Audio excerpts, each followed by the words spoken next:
that the well ran the risk of a blowout, and still they kept drilling. And for that reason, I say, in the face of a known danger and known catastrophe, they proceeded anyway with reckless abandon. In my book, that means that they knew there was a good chance it was going to happen and went ahead anyway, suggests that it was done on purpose. These absolutely. are devious beings, and it's a dark agenda. I'm not surprised. I wouldn't be surprised if the agenda at a certain level is to kill the planet, to render it uninhabitable. That's scorched earth policy. If certain ET factions are not going to get their way, they're going to leave the planet absolutely uninhabitable with every human and life form dead. That seems to be what's happening anyway. There's a lot of talk about that. Let me tell you, I'm not the only person who has warned of the danger of nuclear war this year. As you may know, if you read the news, Fidel Castro, the former head of state in Cuba, twice this summer called the National Assembly into session to give them a speech warning precisely of that, of the very real danger of nuclear war this year. And there are others who have also sounded the alarm of global nuclear warfare.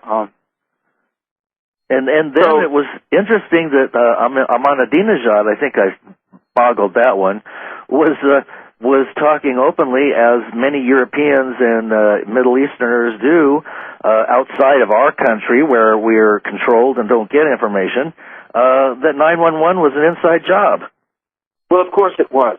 Well, he was trashed by the mainstream news media in this country.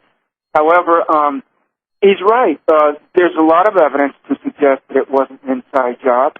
And beyond that, when you examine the story as put forth, so-called official story, as put forth by the United States government, that story cannot be true as told because there are so many unexplained discrepancies in it.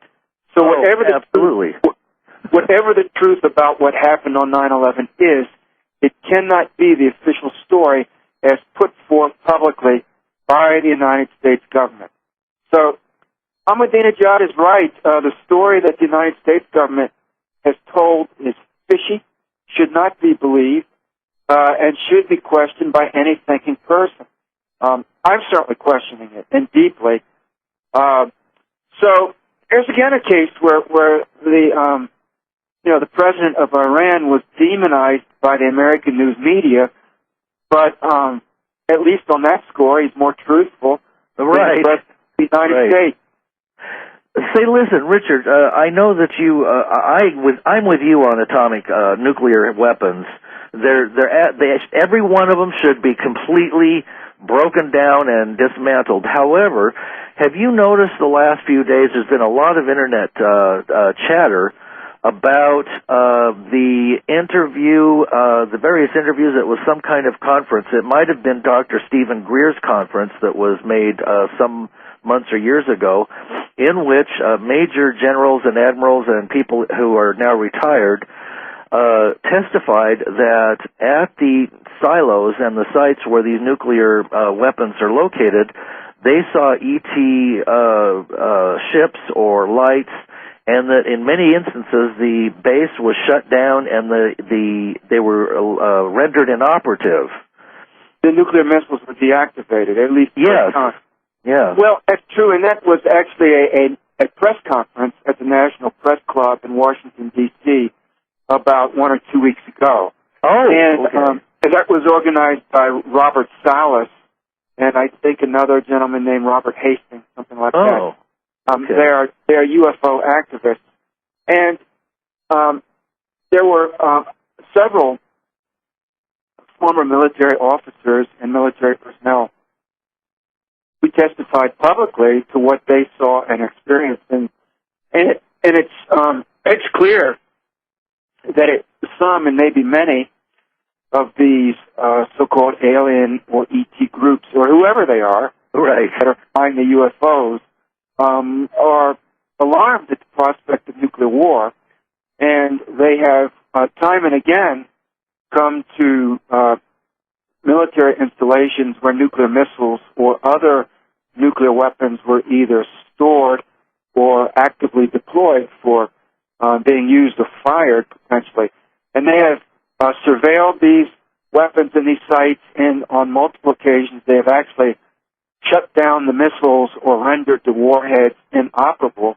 And this happened again and again, so it's clear that it's not only me, not only Fidel Castro, but evidently ETs and extraterrestrials who are also alarmed at the prospect of nuclear war. So I have to say, whoever these beings or people are, hey, I'm voting with them.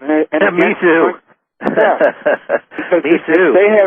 If they have my best interests more in heart than these dark beings that are called the powers that be, then I'm going to come down on the side of these beings who are rendering nuclear weapons inoperable. Absolutely.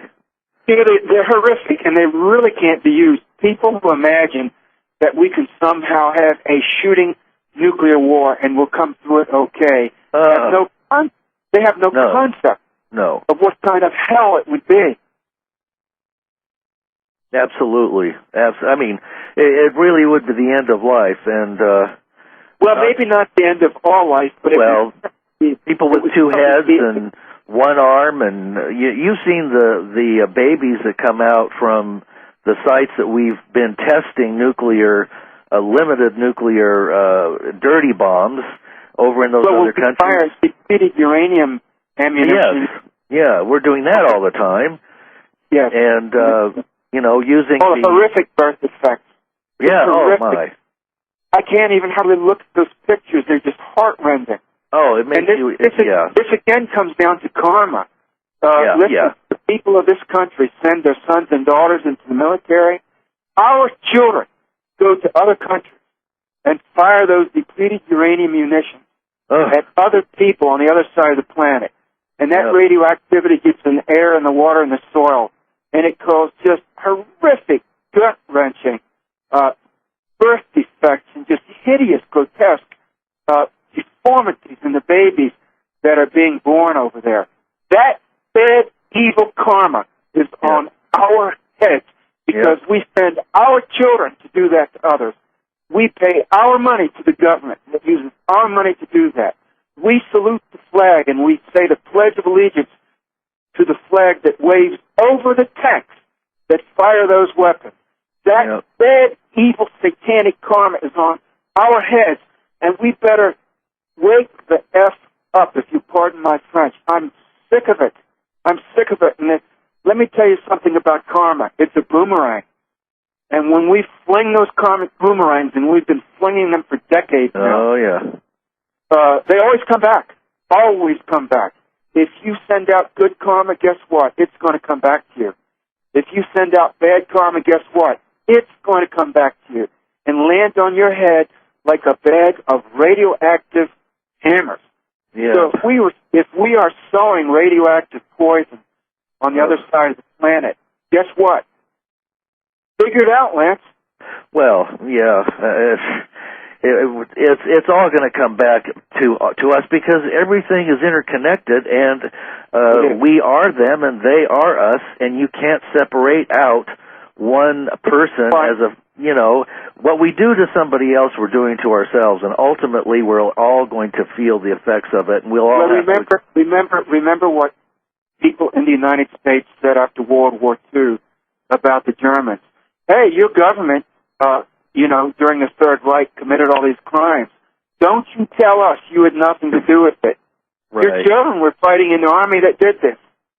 You were supporting it. You voted for Hitler. You paid money to the German government. It was your money that did this. Your children who carried out these crimes under your flag that you saluted, under your national leadership that you voted into power. Don't you tell us you had nothing to do with it. That's what we told to the German people after World War II. So how can we then exempt ourselves from the same standard? Well, we can't.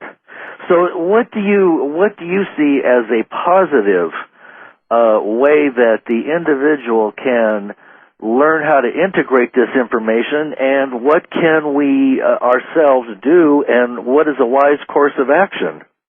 Well, I have to talk about the White Rose movement. White Rose, as in white roses.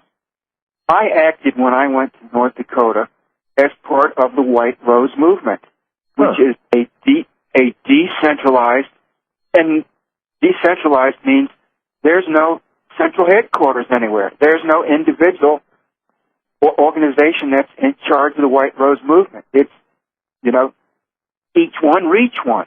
Anyone listening to this broadcast can act as part of the White Rose movement if he or she wants to. The White Rose movement is nonviolent. Nonviolent. In other words, if violence is the problem, nonviolence is the solution. That's one of the things that this system wants to do. Part of the propaganda is the way you get things done is with violence. And the greater the violence, the more you get done. And that's false. Yeah. That's false. But that's the meme that's put, the war meme. That's right. Put out. That's well, right. There's another meme that the White Rose movement puts out, and that is, if violence is the problem, then the antidote is nonviolence. But a principled nonviolence. Not a cowardly nonviolence, but a brave nonviolence. The type of nonviolence that says, you know what, I'm willing to put everything on the line, which is what I did when I went over to the fence onto the nuclear missile silo. I knew they would come for me with weapons, and they did. They were heavily armed. I ran the risk of being shot, perhaps even killed. At the least, I ran the risk of being arrested and sent to jail. Yeah. And I ran the risk of all of that. I paid a price. I did. And the FBI impounded my minivan and personal property. It cost me a lot of money, a chunk of time out of my life, a major inconvenience, and a criminal conviction, etc. So I paid a price. Yeah. And a fairly heavy one at that. However, what is the price we're going to pay if these weapons are used? I submit it'll be infinitely greater than the small price I paid to play the role of Paul Revere, which essentially was, hey, everybody, wake up. What are you doing? Don't just sleepwalk into this thing. Wake up while there's still time. And there is still time, but not much is what I'm telling you. Not a lot. Well, Not a lot. The White Rose movement stems from the White Rose during Nazi Germany, during the Third Reich. During World War II, there was a group of young university students and professors in Germany who were opposed to the war and were opposed to the Third Reich, and they began a leafleting campaign against the war and against the Third Reich. Now, it wasn't violent. They just put out their clandestinely put out their leaflets, set them out at universities and places where people gathered against the war and against the Third Reich. Well, eventually they were found out, and they were arrested. Some of them were jailed, some of them were tortured, and some of them were executed. One of the most famous members of the Third Reich, of the White Rose, and their symbol was the White Rose, was a young woman named Sophie Scholl, Scholl. And she actually very bravely went to her death. At her trial, just before her execution, she very forthrightly spoke up against the Nazi judge who berated her for not supporting the Third Reich. No. And she essentially told him not only that she did, but that she was glad she did. She didn't understand. She couldn't comprehend how he could possibly support such an evil regime. Of course, this infuriated him, and he sentenced her to be have her head cut off. And it was shortly thereafter. But after she was sentenced, she spoke words to the effect of, "What a fine and glorious day to die." So she was brave and unrepentant to the very end. That's their example. I'm not telling you that anyone should aspire to have their head cut off. That's not a pleasant fate. But I'm telling you that if a whole lot more of us don't find some courage